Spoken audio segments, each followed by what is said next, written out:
All right, well, this one is officially across the finish line. I told you that I would take you throughout all of Brock Purdy contract week. It's going to continue tomorrow with a press conference at the 49ers facility at 1:30, just scheduled because I am happy to share with you that Brock Purdy has officially signed his $265 million contract with a full no-trade clause at the 49ers facility. A little bit earlier, Brock Purdy with his family down in Arizona. That's the celebratory cake, BP number 13. It says bang, bang on it. Purdy is a 49er for a long time under contract right now. And the deal is signed, sealed, and delivered. Officially official. And a massive occasion for Purdy, a massive occasion for the 49ers.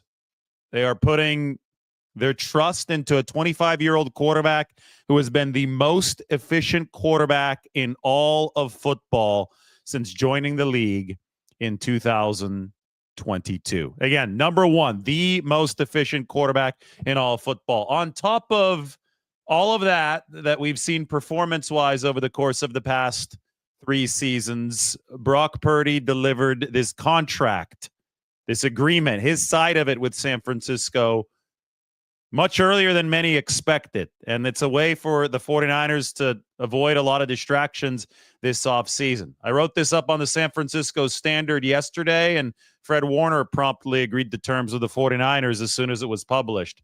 The 49ers offseason of good faith. I think that's a fitting way to describe this, because Purdy has been on top of things for his whole career, on top of this contract process with the 49ers. Other guys who have been on top of things similarly rewarded by San Francisco this offseason. And we're going to get, knock on wood, a chance at a real vacation this offseason. The 49ers have been very, very dramatic about things. I'm not going to say that the 49ers are the ones acting dramatically, but there's been drama around the 49ers for whatever reason over the course of the past several seasons, to the point where there has been no opportunity to rest. And perhaps that organizational stress led to the type of fatigue that contributed to derailing their 2024 season. It was a very tired team in 2024. It was a weary team, an injured team, and there are many different factors that fueled those struggles, including the schedule, which was brutal when it came to the relative rest last season. But there's no denying that this has not been a kick your feet back and kick your feet up, lean back, and relaxing stretch over the past half decade for the 49ers. In fact, the last time that there had been a lull was probably in 2020. And that season obviously was miserable, and there was a lot of rehab that had to happen after that. But you moved from 2020 to 2021, and that's when the 49ers traded up to draft Trey Lance. And, of course, that started a never-ending cycle of dramatic moments, both during the season and in the offseason for this football team. All the way through this offseason, there really hasn't been a break. And I could say that as somebody who covers this team really closely. I haven't been able to rest. I haven't been able to truly unplug, get away from this. And if I can't unplug and get away from stuff, then it's going to be really hard for the 49ers and their leadership to unplug and get away from stuff. And you talk about 6-11 in 2024 being the culmination of all this fatigue, all this stress. Well, maybe the team really does need a breather this offseason. The fact that Brock Purdy, George Kittle, and Fred Warner have all agreed to terms or signed, and in the case of Brock Purdy, he has now signed on May 20th. The fact that this has all happened by mid-May, a departure from the timelines of previous seasons, sets the 49ers up for an official slate of rest over the course of the next couple months. We're still over 2 months away from the start of training camp. Now, first, there's going to be some spring work for the 49ers to do. OTAs begin next week. Obviously, the press conference, that's also a part of the job description for Brock Purdy. That will be tomorrow. I'm assuming that Kyle Shanahan and John Lynch will also be up on that table. because when Jimmy Garoppolo signed his contract back in 2018, we had the rare trio up there. He had the quarterback, he had the GM on one side, he had the coach on the other side. I would think that a similar setup happens tomorrow at 1:30 in the Levi Stadium auditorium when Brock Purdy is officially, through the press conference, anointed as the 49ers franchise quarterback. But I think that's officially through the press conference. Officially, for all intents and purposes, just recently happened. Kyle Strongin, Brock Purdy's agent, flew in for the occasion. Purdy was in Arizona with his family celebrating over the course of the past weekend. But at that point, the deal had not been officially ratified. They had agreed to terms. Now the deal is officially ratified. There you see Brock and his family, Sean and Carrie, his parents, Jenna, his wife there in the middle, holding that cake, BP number 13. That was the celebration in Arizona.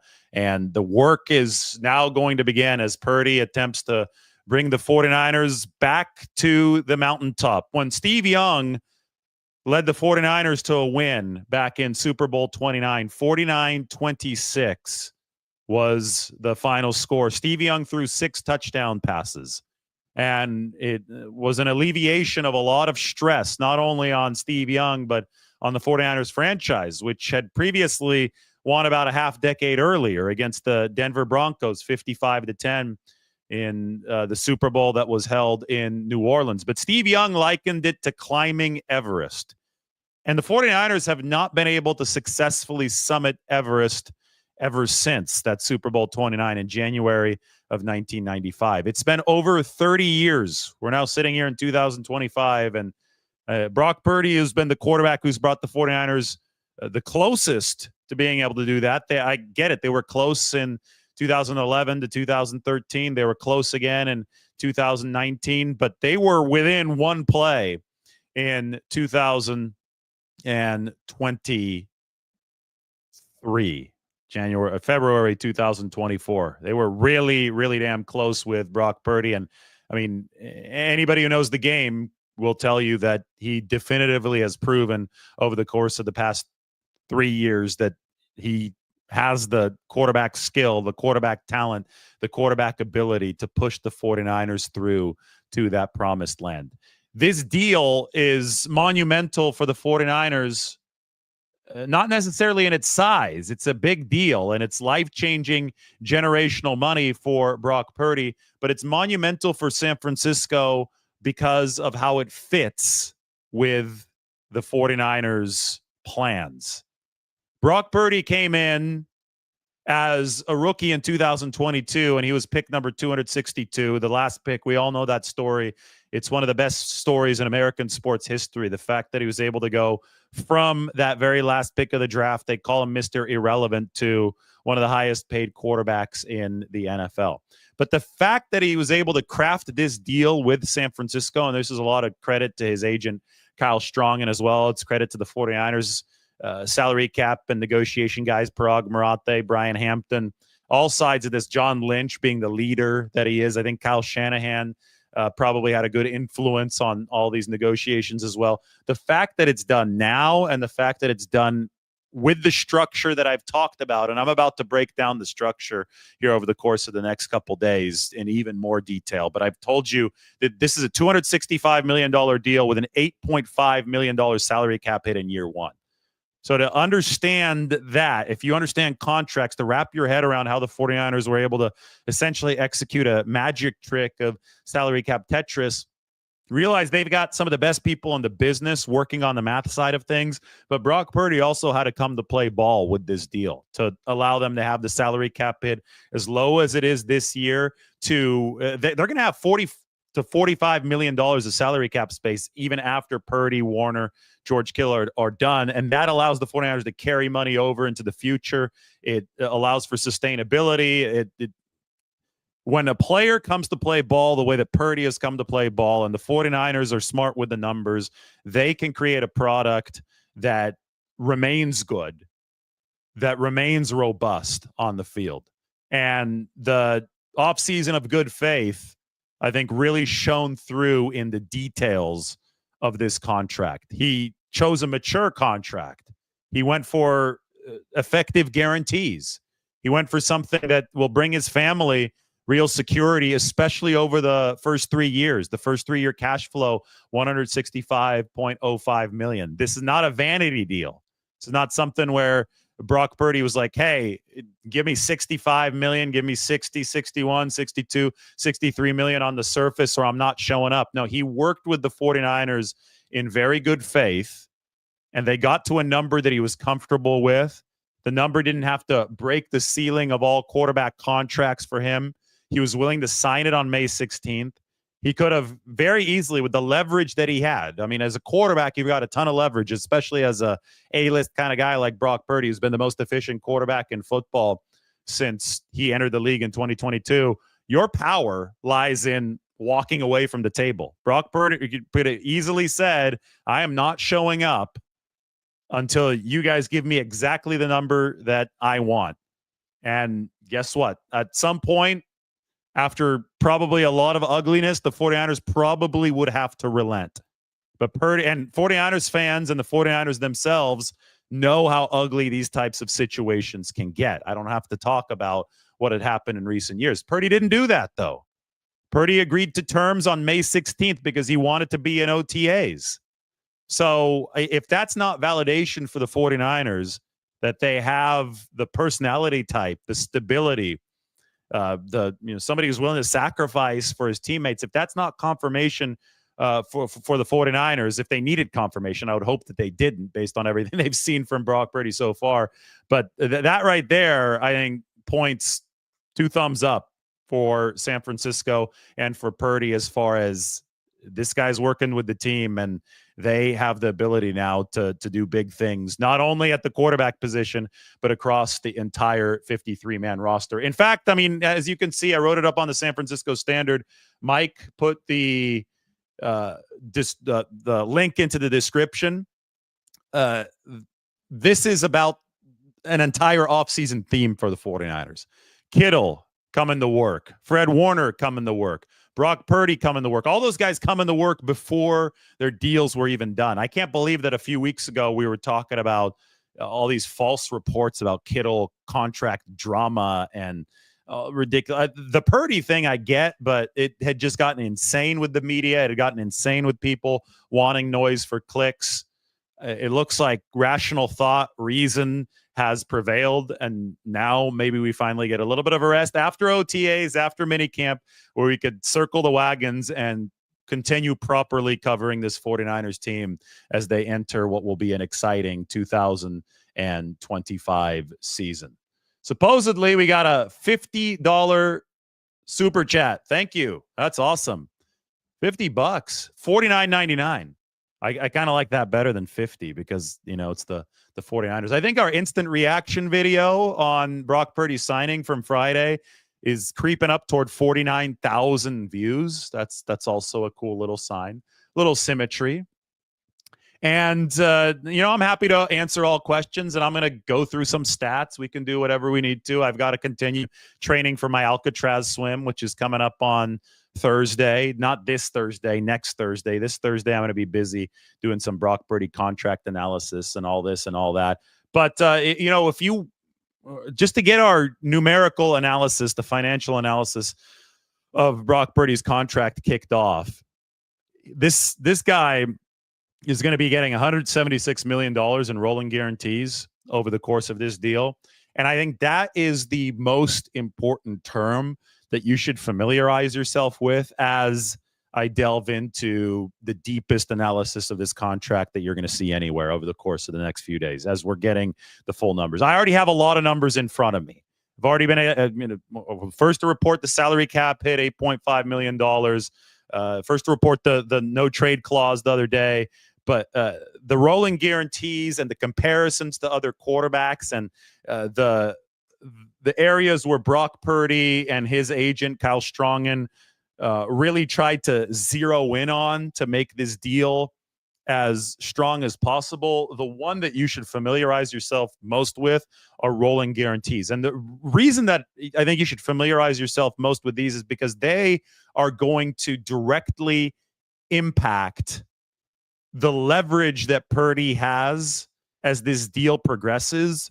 And I could go ahead and make a prediction right now. And this is just based on common sense. And this is based on talking to people on both sides of this. If all goes well, if all goes the way that Brock Purdy has indicated he can play and how the 49ers hope that he does deliver moving forward, especially as they're tailoring the team around him as well as they can, he's not going to be playing in 2029 and 2030, the final 2 years of this deal, on the deal that he just signed today. They're going to crumple this up and they're going to sign a whole new contract maybe 2 years early. Maybe, who knows, maybe even earlier than that. They just signed Fred Warner 2 years early. Christian McCaffrey still had a couple years on his old deal. They re-signed him early. Players who deliver at an efficient level, and Brock Purdy's play so far has indicated that he very much can do that if he just keeps up what he's been doing. And I think he's on an improving ascent. He's only 25 years old. But players who deliver at an efficient level create a compelling reason for a team to extend them early, while the player would also want to be extended early because he can re-up his guarantees. The guarantees in this Purdy contract are going to run through the first 2 or 3 years, right? That's the standard going rate for an A-list quarterback in this league. After he gets through the early guarantees on this contract, which are going to include a signing bonus early on, and I would suppose some guaranteed option bonuses in the years 2 and 3 of this contract, as he gets toward the end of those, the serious discussions about, okay, here comes the re-up will happen. We're already seeing that happen with Patrick Mahomes, who signed a 10-year deal with the Kansas City Chiefs, but only the first couple years had some guarantees. So, I get it that we're typically ahead of things because we try to talk, in a forward-thinking way on the channel. I'm already talking about Brock Purdy's next contract with the 49ers because that's the goal for both Brock Purdy and San Francisco. You want to make sure that things are headed in a direction to where you can be renegotiating this before it even gets close to a lame duck deal. That's how the team is going to stay ahead of the salary cap. That's incentive for Brock Purdy. And that's a continuation of the offseason of good faith that we've already seen to get the 49ers to this more relaxing point before they take the field and before things get crazy come September. That season opener for the 49ers against the Seattle Seahawks, not all that far away, isn't it? September 7th, sometime around there. It's May 20th. It's less than 4 months away. So we need a little bit of a breather before then, but we can talk about the offseason of good faith before we hit that point. Anyway, the offseason of good faith is rolling forward. There's a look at the article. It's up on the San Francisco Standard. Go ahead and check that out. I'm waiting into the comment section, see if you guys have any questions. Again, that's an awesome $49.99, baby. $49. Big day for San Francisco. You talk about franchise quarterbacks in the history of the 49ers. We talk most about Joe Montana. We talk a lot about Steve Young. Both of those guys obviously signed with the 49ers for big money, but nobody signed for as big of money as Brock Purdy. There's been inflation both in the standard monetary market and in terms of football contracts since those guys played. Purdy's now at $265 million total value. Here's a little nugget for you. The 49ers, over the course of the past 2 calendar years, so about the past 21 months or so, less than 2 full calendar years, have re-upped the entirety of their A-list core. I remember a couple months ago, people were saying that the 49ers were cheap. Over the course of the past 21 months, the 49ers have committed $912 million to less than 10 players. Purdy being one of them, Christian McCaffrey being another, Trent Williams, George Kittle, Kyle Juszczyk, Brandon Ayuk, Nick Bosa, Fred Warner, Deommodore Lenoir. This Purdy contract is part of the $912 million commitment the 49ers have made over the past 21 months to their core. And the leading member of the core is the quarterback, the highest paid member of the core. And not just the core, the highest paid member in the history of the 49ers is now Brock Purdy at a contract worth $265 million in total.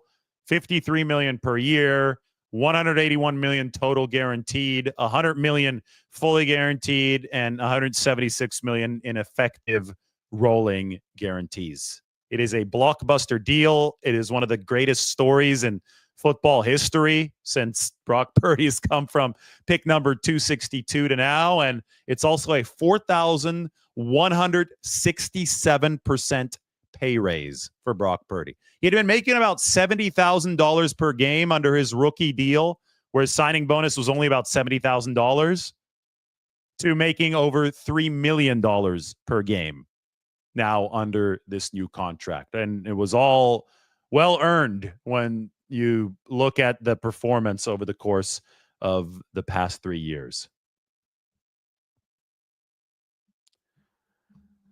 It's almost like both sides were reasonable and came to a good deal for both parties, right in the range where any reasonable analyst was forecasting. Yeah, well, I mean, we were sitting here and we've been talking about it for months. We were talking about the upper extreme. We talked about the lower extreme. We said it would likely meet in the middle if both sides were reasonable, right? But one side in this situation could have just truly decided to play absolute hardball with its position.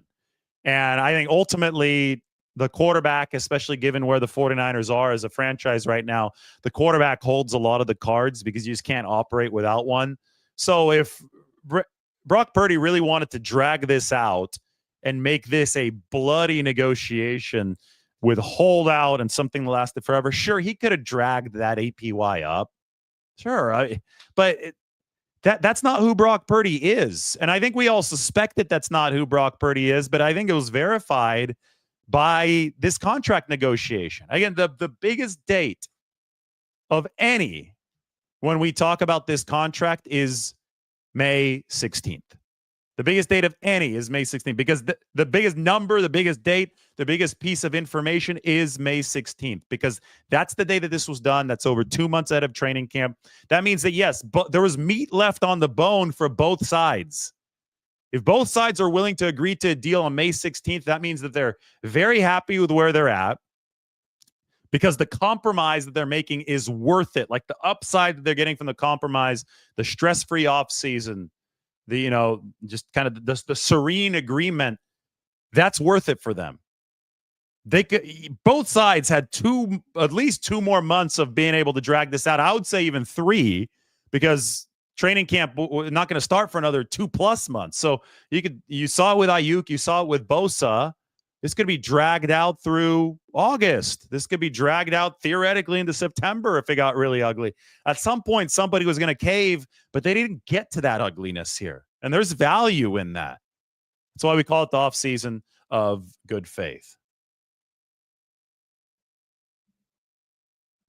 George says, do you believe the reports of Purdy's camp wanting $65 million annually is accurate? If so, would it have been feasible? Guys, these are negotiations. One side starts high because they want as much money for their client as possible. The other side starts low because they want to disperse as few funds as possible.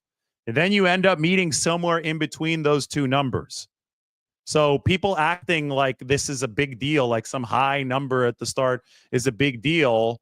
I'm not really sure if they're not familiar with negotiations or what, but very clearly, Purdy's a better quarterback than Dak Prescott. Dak Prescott is making $60 million a year. Dak had way more leverage over the Dallas Cowboys than Purdy had over the 49ers because of his existing contractual situation. But when you start the negotiation as Brock Purdy's representation, you're going to want to shoot above Dak Prescott's number. The 49ers are going to want to come in way lower, and then you figure out where exactly that middle ground is, and you see what the willingness to join at that middle ground is and with what speed. And the willingness to join at the middle ground was very great from both sides. And they were very willing to do so before the calendar even flipped to June. So they could have fit anything in if they wanted to.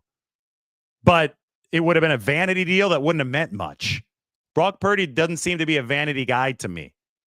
I illustrated this when I showed you guys what a $61 million per year contract for Brock Purdy would have looked like. I showed you back in February. I showed you they could tack on non-guaranteed money onto further years down the road that really would have just been hot air in this contract just to raise the APY to make people feel better about themselves. And you'd be surprised at how often these contract negotiations around the league devolve into ego wars, ego matches, stuff that doesn't actually matter substantively, but matters on an emotional level for the people negotiating these contracts on both sides, can often commandeer the process. But that's what didn't happen here. They didn't let that commandeer this process. Credit to Purdy, credit to the 49ers. They find a reasonable middle ground where emotions don't run hot on either side. And I think a lot of credit probably has to go to John Lynch for that, because I still remember setting the table for all this early in the offseason. John Lynch has to be that presidential figure that establishes the expectation of progress, that establishes the tone. And consider the tone very well established as they find a deal that works for everybody's ego, works from the structural standpoint where the 49ers, so they could build the team around Brock Purdy, and allows this to be wrapped up soon. This is a win-win contract. I have to order a Waymo right now. So put in your good questions. Waymos, the driverless cars. I'll film some content in there. I'm not going to go live from the Waymo because I am going live right now, but I will be in there working on some 49ers stuff. Maybe talk about the $1 billion of spending the 49ers have made on their A-list core over the course of the past 21 months.